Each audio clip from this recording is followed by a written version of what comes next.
గురుగారు, తులారాశి వారికి ఈ వారం ఎలా ఉండబోతోంది? తులారాశి వారికి 3 గ్రహాలు యోగిస్తున్నాయి. 9లో శుక్రుడు, 6లో శని, లాభంలో కేతువు. లక్ష్మీ కటాక్షం ఉన్నది. సకాలంలో కర్తవ్యాలను ప్రారంభించడం ద్వారా ఆటంకాలను అధిగమించి కార్యసిద్ధిని పొందే అవకాశం కలుగుతుంది. ఏ పని ముందు చేయాలి, ఏ పని తర్వాత చేయాలి అనే నిర్ణయం అవసరం. గందరగోళ స్థితి ఏర్పడకుండా ముందస్తు ప్రణాళికలతో ఆత్మవిశ్వాసంతో పనులు మొదలుపెట్టండి. సాంకేతిక లోపాలు రాకుండా చూసుకోండి.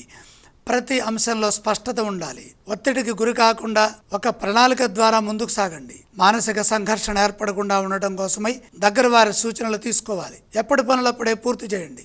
వాయిదాలు వేయొద్దు. తెలియని ఆటంకాలను శాంతంగా పరిష్కరించాలి. విసుగు చెందరాదు. వినయపూర్వకమైన ప్రవర్తన ఉద్యోగంలో మేలు చేస్తుంది. తోటివారి నుండి ప్రోత్సాహాన్ని ఇస్తుంది. ఉద్యోగంలో తెలియని ఇబ్బందులు గోచరిస్తున్నాయి కాబట్టి అవగాహనతో సహనంతో ముందుకు సాగండి.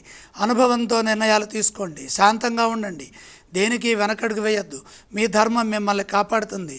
మీ సంస్కారం పట్టుదల శక్తిని ప్రసాదిస్తాయి. ఇదే విధంగా వ్యాపారంలో కూడా జాగ్రత్తగా పనులు చేయాలి. చేస్తున్న పనిలో సాధన అవసరం. అనుభవంతో ముందుకు సాగితే సరిపోతుంది. తులారాశి వారు ఎటువంటి స్తోత్రాలను పఠిస్తే మంచిది? తులారాశి వారు నవగ్రహ ధ్యాన శ్లోకాలు చదువుకోవాలి. ఏ ఆలయాలను దర్శిస్తే మంచిది? అలాగే ప్రత్యేకంగా గురుగ్రహాన్ని దర్శించండి. వారు ఎటువంటి దానాలు చేయాలి గురుగారు? గురు ప్రీతిగా శనగలు దానం చేయండి.